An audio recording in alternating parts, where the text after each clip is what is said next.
अनुश्री आणि रुचिता खूप आतल्या गाठीच्या आहेत. तन्वीपेक्षा रुचिताचे दात आणि आयब्रोज बघूनच रुचिता डोक्यात जाते. प्लस तिचा तो आवाज खूप घाणेरडा आहे. वाईल्ड एंट्री आता गौतमी पाटील घ्या, कारण आम्ही आता राधा पाटीलला बघून बोर झालेलो आहोत. ही रुचिता काल अनुश्रीच्या बाजूने भांडली आणि तिला शेणाच्या दारात पाठवलं. किती गद्दार आहे बघा ती चावीचोर. तिची लायकी दाखवून दिली तिने तिथेच. अशा कमेंट्स आहेत हा कॅप्टन्सीचा प्रोमो बघून.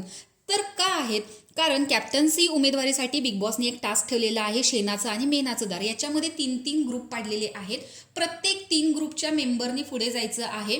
तर ते जे 3 कंटेस्टंट असणार आहेत त्यांना एक व्यवस्थित उत्तर देऊन दोघांना मेणाच्या दारात पाठवायचं आहे, तर एकाला शेणाच्या दारात पाठवायचं आहे. आणि हा निर्णय हा बहुमताने घ्यायचा आहे की कोणाला शेणाच्या दारात कोणाला मेणाच्या दारात पाठवायचं. तर याच्यामध्ये पहिल्यांदा दिव्या, दीपाली सय्यद आणि विशाल कोटियन आले होते. त्यावेळेस इथं दिव्याला अनुभव खूप कमी आहे, तिने दोन्ही बाजू मांडल्या पाहिजेत किंवा दोन्ही बाजू ऐकून घेतल्या पाहिजेत, अशा बऱ्याचशा कमेंट्स आल्या.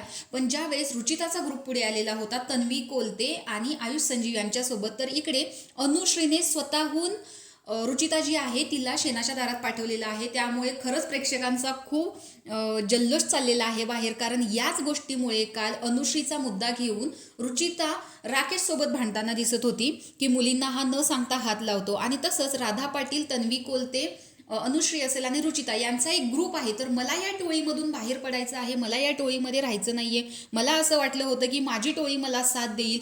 अरे पण हा बिग बॉसचा गेम आहे, तुम्ही एकावर डिपेंड नाही राहू शकत. तर इकडे रुचिता सुद्धा तन्वीला याच्यातून बाहेर काढते. तर खरं तर ना रुचिताची कालच चूक झालेली आहे की राकेशच्या बाजूने ती अनुश्रीबद्दल भांडत होती, पण तिने स्वतःची इमेज बाहेर खूप घाणेरडी करून घेतलेली आहे. याला म्हणतात जशास तसे गद्दार टोळी. का ग त्या राकेश दादाशी तू भांडण काढलंस त्या चावी चोरमुळे? तर अशा पद्धतीच्या कमेंट्स रुचिताला येत आहे. आणि एक तर तिची ती भाषा ऐकूनच खूप किळसवान वाटतं अशी तिची भाषा आहे. पण काही का असेना या कॅप्टन्सीच्या टास्कमुळे अनुश्रीच्या मनात रुचिताबद्दल काय आहे हे प्रेक्षकांना देखील कळलं आणि तिला जास्त कन्फर्म झालेलं आहे. तर अशा पद्धतीने ही टोळी आज फुटू शकते असं चित्र दिसतंय. तर तुम्हाला काय वाटतं हे कमेंट बॉक्समध्ये नक्की सांगा. बाय.